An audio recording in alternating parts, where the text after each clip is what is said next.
Hello again, everybody. It's Harry Bucks with the Technical Trader at thetechtrader.com. April 11th, Thursday. These are the charts of the day.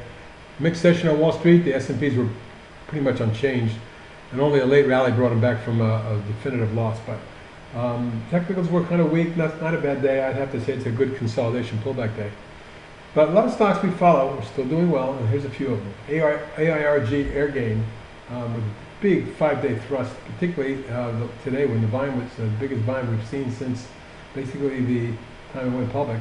To me, I think this stock has an extension once it gets beyond here, but it may pull back and consolidate. Let's look for a better setup because it's just recently gone from 12.5 to almost 16.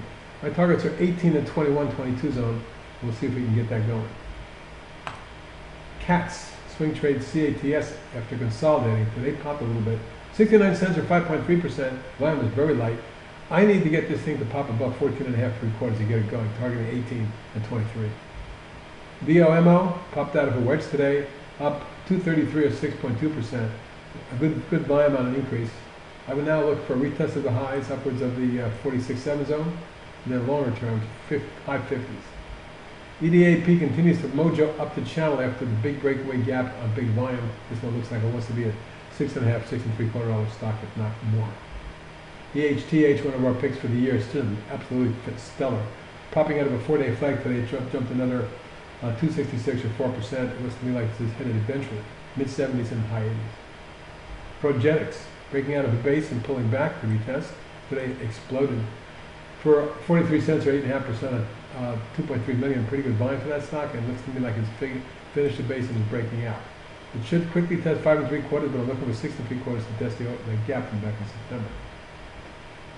Trucking stocks, the logistics stocks doing very well of late. You can see that Radiant Logistics, which did very well back in 2016-17, had a tough year in 2017, end of 2017-18. But you can see that the punch up, the pull back, and now today's pop through double top may be key for this stock to make a move towards the $8 range. That's the next target.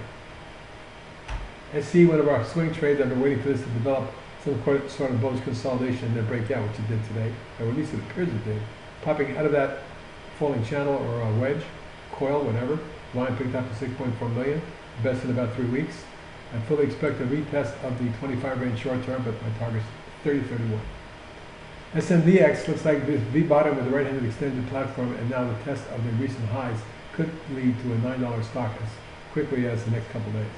We'll see. Keep an eye on this one. SOLY, strong surge and still continuing. 6 days in a row now, and 10 out of 11 days the stock has been up. It looks like the top of the channel top is beckoning around 18. 18. STNG, I put a swing on it today. I like the overall story. I like the chart. Big base broke out today with good volume. And closing to the upper end of the range at 23.72 up to 22 or 10.3%. Excellent day for that. I'm targeting 27 and 32. TIGR also a recent IPO after a strong surge from the IPO levels formed a nice little 4-day falling wedge, and then it popped yesterday slightly, but today it really came through up down 79 or almost 12%. I'm looking now for this stock to make a move to at least potentially somewhere up around the 2021 range. We'll see what happens after that. Yeti, strong rising channel from the December lows when it was trading about 12 and change. Right now, after recently spiking up to 34.43, it's formed a wedge. Today it broke out. I'm looking for 40 or better on this stock. And YRCW, trucking stock, broke out as well. Right now at resistance from the prior high in February. We can get to this level. We should look for about 10, 15, 20, maybe as high as 11 short term. That's the charts of the day for tonight, everybody. Have a good evening.